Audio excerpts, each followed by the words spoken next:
മോഹിനി ആയിരിക്കണം എപ്പോഴും മോഹിനിയാട്ടം കളിക്കുന്ന ആൾക്കാർ. ഇയാള് കണ്ടു കഴിഞ്ഞാല് കിടന്നാണ് എല്ലാം കൊണ്ടും കാല് കുറച്ചിങ്ങനെ അകത്തി വെച്ച് കളിക്കുന്ന ഒരു അർത്ഥമാണ്. ഒരു പുരുഷൻ കാലും കവിച്ച് വെച്ചിട്ട് മോഹിനിയാട്ടം കളിക്കാൻ പറഞ്ഞാൽ ഇതുപോലൊരു അരോചകമില്ല.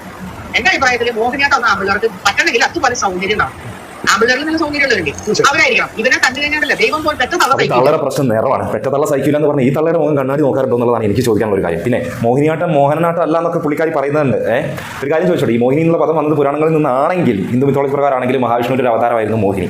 അതും ഒരാണാണ് കെട്ടിയത്. പിന്നെ സൗന്ദര്യം എന്ന് പറയുന്നത് ഏത് അടിസ്ഥാനത്തിലാണെന്ന് ചോദിച്ചാൽ ഇവർ നിറമാണ് പറയുന്നതെങ്കിൽ ഭംഗിയുള്ള പുരുഷന്മാർ കെട്ടി ആടാമെങ്കിൽ അവന്മാർ കാല് കവച്ച് വെച്ചാൽ കാണാൻ നല്ല ശൈലായിരിക്കുമെങ്കിൽ ഞാനൊന്ന് ചോദിച്ചോട്ടെ, നിങ്ങൾ ഈ പറഞ്ഞ ഈ മോഹിനി, യഥാർത്ഥ മോഹിനി രൂപം, മഹാവിഷ്ണു കെട്ടി ആടി എന്ന് പറയപ്പെടുന്ന മോഹിനി രൂപം ഏത് രൂപത്തിലാണെന്ന് എവിടെ കണ്ടിട്ടാണ് തള്ള മനസ്സിലാക്കിയത്? സീരിയലിൽ കണ്ടതാണോ? അല്ലെങ്കിൽ ഈ മഹാവിഷ്ണുവിൻ്റെ സൗന്ദര്യം നിങ്ങൾ മനസ്സിലാക്കിയത് എവിടെ നോക്കിയിട്ടാണ്? സിനിമയിൽ കണ്ടതാണോ?